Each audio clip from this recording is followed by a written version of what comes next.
Okay, may bisita tayo, idol, si alias Angel lang, at nakikiramay din tayo kasi on the spot na namatay yung kanyang 8 years old na anak.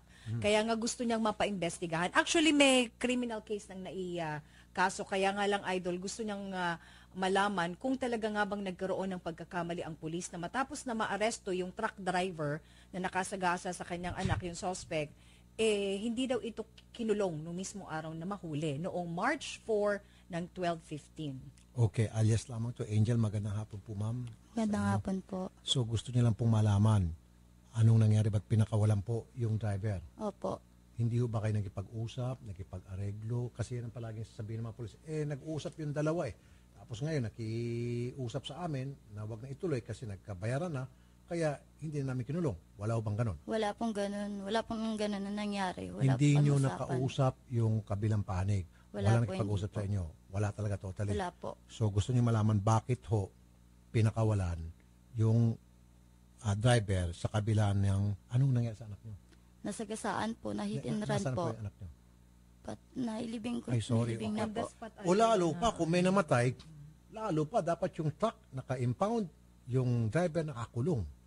Lalong-lalo pa. Sige, kausapin natin si PO3 Christopher Baltazar, may Kawayan, Bulacan, PNP. PO3 Baltazar, magandang hapon. Sir, magandang hapon po. Sir, ang tanong, bakit daw ho, nasa custody niyo na po ng PNP, may Kawayan, Bulacan, yung pong driver ng nakasagasa, bakit ho nakawala pa, sir? Sir, ganito po yan, sir. Nung pagdating ko sa area, sir, wala naman po akong naabutang dun, sir, na mobile, sir. Ginawa ko lang, sir, nag-imbestiga ako, kumuha ako ng picture, Apo. and then pinaano ko po sa funeraria para po nag-request po tayo ng for autopsy, sir, para may reference po tayo pag may lead po tayo sa kung sino pang mahuli, sir. Yun lang po, sir. Okay. Sandali lamang po, sir, sir. Ma'am Angel, bakit niyo po nasabi na yung driver nahuli? Kasi po, nung nandun na po ako, yung dumating po ako, nakandusay na po dun yung anak ko. Pinusasa na po nila yung driver. Nakita ko po na sinakay na po dun sa number 358 po ng May Kawayan Mobile po. Tapos ang driver po si Balisi, Sir Balisi po. Okay. Si PO2 Balisi. Opo. Okay, PO3 Baltasar. Narinig niyo po ang sinabi ng mother? Yes, sir. Nakaposas na raw po yung suspect na Joselito Soiti, kaya nga nakuha niya yung pangalan, at sinakay sa mobile car ni PO2 Balisi. Anong nangyari? Ba't nakawala po yung suspect? Sir, sa yung oras na yun, wala naman po sinasabi sa akin yung PO2 Balisi, sir, dahil hindi naman po kami nag-abot doon. I see. So, nasaan po yung truck? Wala. Pinakawalan din. Yun po sabi nila. Hindi ko po kasi alam, sir, dahil late na nga po ako nagpunta doon, sir. Okay, Galing po kaya ako nga po, sir. Okay. So, bilang investigador, kayo na po ngayong may hawak ng kaso, di ba? Officer on case? Yes, sir. Okay. Yes, sir. Siyempre, sir, kasama doon sa dapat nyong alamin, number 1, bakit po pinakawalan yung truck driver?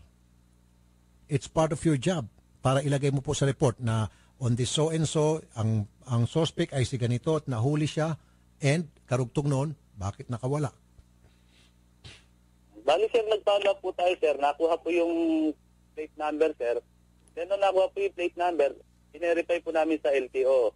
Apo. Doon po tayo na nagkaroon po ng lead po sa, sir, kung sino po driver at sino po yung may-ari ng truck. Kinasuhan po namin yon sa city prosecutor. Apo, wala naman pong problema. Kakasuhan po yung driver, Apo. after the fact. Pero dapat right in and there, sir, siya ho'y nahuli, hindi na ho dapat pinakawalan. Isinakay na po Kaya nga nakita ko ng mother mismo Di ba? Dapat to kasama nyo sa report, ilagay nyo po sa report nyo yan. Ba't hindi po nakalagay sa report na yung suspect, he was arrested immediately after the incident. Di ba? Na sinakay siya sa mobile car. Ano ng mobile number, ma'am? 358 po. O dapat, sir, binanggit nyo yun, 358, na para sir, sandali lang, sir, para magpapatunay na talaga yun yung driver at that time dahil siya yung sinakay sa mobile car. Bakit hindi kasama sa report mo yan, sir? Sir, nung kinabukasan ko na lang po nalaman na may ganun pong issue, sir. Kinabukasan. Pero okay. Opo, sir. Pero yan po ba inilagay nyo sa report nyo ngayon? Sa inyong report ngayon, nakalagay ba yan? Na yung driver na aresto on-site, napusasan at sinakay sa mobile car, nakalagay ba, naka-specify ba sa report niya yan? Kailangan po sa korte yan. Sir, hindi ko po na ilagay, sir, kasi nga po, kinabukasan ko na nangyayari. Hindi, kaya nga po sir, kinabukasan. Pero ngayon na alam mo na, dapat ma-include mo yan sa report. Kasi pwede mag-deny si driver, sir, later on, di ba? Hindi ako yan. Nandun ako sa Bohol, nandun ako sa Tawi-Tawi, nandun ako sa Palawan, kung saan sa panglugar, sabihin niya at that time, at meron ako mga testigo, so and so. Whereas kung ilagay mo sa report mo na yan, na-identified ni PO3 Palisi, yung driver on-site, na-aresto siya, pinusasan, at sinakay sa mobile car number 358 po. 358. Isama mo sa report yan at mga katulong yan sa investigasyon. Bakit hindi mo sinasama? Crucial yan, sir. Actually, sir, naano na po yung sa fiscal na kasuhan na po natin yung driver. Kaya nga, sir, nakasuhan nyo nga, sir. Pero dapat sa report ninyo, isubmit mo, mag-submit ka ng panibago, ng additional report, addendum, doon sa inyong prior report, yung sa unang report, na mga katulong yan para maging selyado yung kaso na talagang ang suspect dito ay yung driver na si Joselito Suete, kasi pwede naman mag-deny yan, sir, eh. Diba? Pero kung ilagay mo sa report mo yan na si P.O. Balisi mismo ang magtitistigo na naaresto nga niya yan at sinakay niya sa mobile car niyang T58 at that time sapagkat kitang-kita na siya talaga yung driver, then malaking bagay ho yan sa kaso. Kahit na mag-deny pala si Suete, merong kapatunay. Isama natin sa report yun, sir. Isama, sir. Ngayon, yung truck, sir, nasaan? Sir, di ko na po alam kasi po wala na po sa garahe niya po. Opo. Now, kayo po ang officer on case, di ba? Sir, Yes, sir. hilain niyo po yung truck, dalhin niyo po sa munisipyo, o sa presinto, kung saan man, sa korte, kasi ebidensya yun, sir. Oo nga po, sir. Hindi na nga po malocate ngayon, sir. Hindi na malocate. So, bakit hindi niyo po sampa ng kaso yung may-ari ng truck? Uncooperative po siya.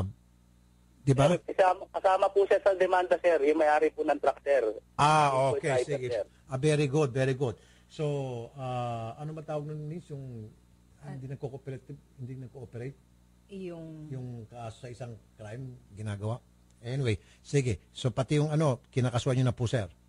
Kasama, sir. Dalawa po sila. Operator po ng truck at saka yung driver, sir. Yung sasabi ko pala, obstruction of justice. Sige, mabuti naman. Sir, pakisama po sa report yan, ha? Asahan po namin, PO3 Baltazar. Yes, sir. Yes, sir. So, kung babalik po dyan next week si alias Angel, yung mag-anakan nung biktima, mabibigyan sila ng copy ng report niya na nasabit nyo na po sa piskalya. Pwede po ba, sir? Yes, sir. Yes, sir. Sige, asahan po namin na. Ngayon pa lamang po, sir, nagpapasalamat na kami sa inyo, PO3 Baltazar. Sige po. Sige po, thank you po. Okay. Nandyan si General Rudy Lacadin, RD ng Region 3 PNP. Magandang hapon sa inyo, General Lacadin, sir. Magandang hapon po. Nandiyan ba si General Rudy Lacadin? Kuya Rudy, magandang hapon. Okay. Magandang hapon, Rafi. Hihingi lang sana kami ng tulong, General Lacadin, sir. Yung sa kaso ng pagkakasagasa kay anong pangalan ng bata? Inalyas lang natin, Idol. Yung biktima, 8 years old. Inamin naman po ni PO3 Baltazar na sampa ng kaso sa piskalya. However, sabi ko kung pwede, ihabol po yung statement na naaresto pala yung driver on-site, napusasan at nilagay na nga sa mobile, in fact, pero ang nakapagtaka, bakit nakawala? Sabi ko makakatulong sa pag-imbestiga sa korte. Baka pwede nyo mapasabihan yung investigador na talagang make sure ma-include yun sa kaso. Kung pwede lang. Saan ho police station ito, Rafi? Sa sa raw, Kawayan. General, sa Mekawayan, Bulacan, PNP. Okay, sige, pacheck natin. Okay, sige. Salamat Kuya Rudy. General Lacadin, maraming salamat. Mabuhay ka. God bless. Welcome. Thank you. At kaya umakyat na tayo kay General Lacadin kasi di ba hindi natin dyan nakakausap yung COP? Oo nga. Oo. Ayan. Sinabi na sa akin ni Carol kaya talagang Ma'am hindi natin Angel. nakakausap. Ayan. Kataas-taasan na ang kausap natin. Si General Rudy Lacadin. Maraming salamat po sa kanya kung makakatulong po siya sa kaso namin. Malaking maitutulong niya, ma'am. Sobrang laki. Maraming salamat po. Ide-direct po namin kayo sa kanya. Rekta na ho kayo. Wala na kayong ibang taong pupuntahan pa. Sa kanya ho kayong makipag-usap diretso. And then, siya na ho ang gagawa lahat. Yun, yung truck, hihilain. Kailangan hanapin yun. Kasi ebidensya po yun Ebidensya. Oo nga po. Meron din po akong picture niyan eh. Oh, kita man. Bigay po ng OIC po ng subdivision. Siya po yung mismo nagbigay sa akin. Buti maraming Buti na lang. Pati po yung CCTV camera. CCTV. Meron din po kaming copy. Uy, ebidensya niyo po yan. Itago niyo po yan, ma'am. Malaking... Kasi pwede mag-deny itong driver eh. Pwede sabihin, wala ako dyan. Hindi ko alam yan. Kasi yung OIC po yung nagbigay ng ng pangalan po nung nung driver. Aba, pasalamatan mo anong pangalan ni OIC. Nandun po. Sige. OIC, kung nakikinig ka, kami rin po, nagpapasalamat sa iyo. Salamat. Ang laking bagay yun. Yung ginawa mong tulong para talagang magkakaroon ng tamang resolusyon itong kaso. Ako, dediretsuhin ko na. Itong si Balisi, si Mana Santa nga, mag-Semana Santa na. Nabigyan to ng 12, ilang pilak ba yun? Si Judas? 12 ba? 10? Nabigyan to ng pilak. Oo. Judas, Barabas, Estas. Naghuhugas kamay na siya ngayon. Binibigyan natin pagkakataon na para masagot niya yung ating mga tawag, nag-text pa tayo and everything, pinapatay niya tayo, tinatabla niya tayo. Talagang Judas tong si P.O. Balisi. Grabe, Sige no? ma'am, si General Lacadin po, malaking maitutulong niya po sa inyo. I-schedule po natin kung anong araw, anong oras, kailan niyo po gusto. Mag-schedule sa inyo. Si Carol. Kung kinakailangan po, sasamahan namin kayo. Okay? Sige po, maraming salamat po sa Salamat. TV5. Nakikiramay po kami ma'am. Magandang hapon po. Maraming salamat din po sa inyo. Be sure to come back. Use 5 everywhere. Copyright 2016.